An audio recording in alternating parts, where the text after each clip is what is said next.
Moringa has been called the miracle tree, but does it live up to the hype? Is it really more nutritious than other, more commonly available fruits and vegetables?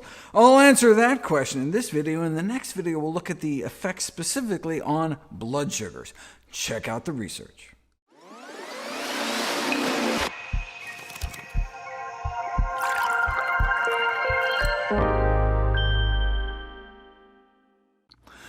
Moringa is a plant commonly known as the miracle tree, due to its purported healing powers across a spectrum of diseases. If miracle isn't hyperbolic enough for you, on the internet it's also known as God's gift to man. Is Moringa a miracle or just a mirage?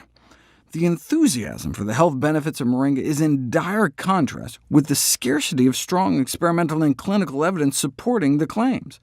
Fortunately, the chasm is slowly being filled. There's been a surge in scientific publications on Moringa. In the last 10 years, the number of articles is closer to 1,000.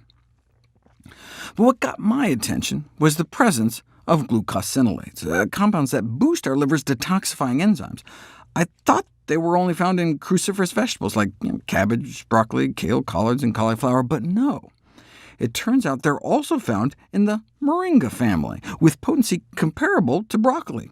That's exciting, but why not just eat broccoli rather than mail-ordering some exotic Moringa powder? Is there anything special about Moringa?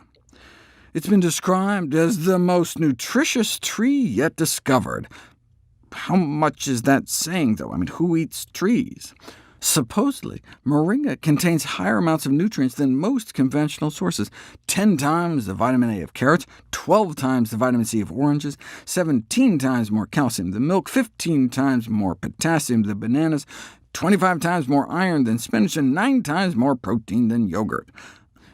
First of all, even if all this were true, this is for 100 grams of dry Moringa leaf. That's like 14 tablespoons, almost a whole cup of leaf powder.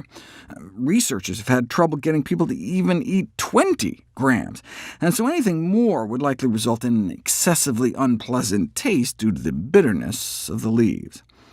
And secondly, the nutritional claims in these papers are quote-unquote adapted from Fugly, which evidently is just some lay publication.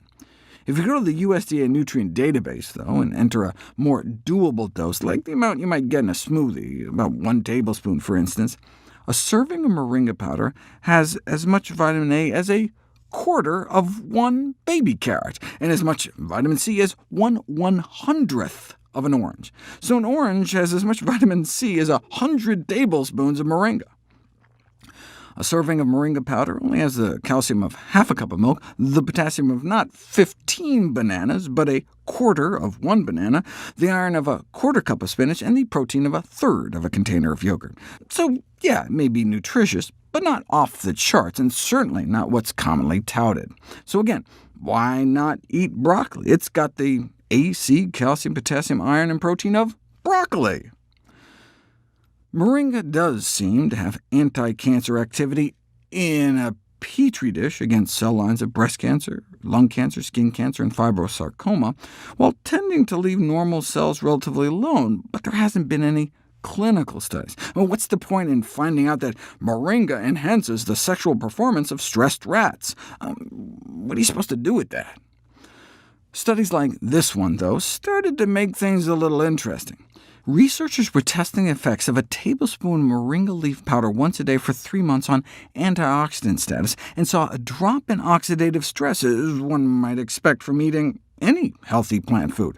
But they also saw a drop in fasting blood sugars from pre-diabetic levels over 100 to more normal levels.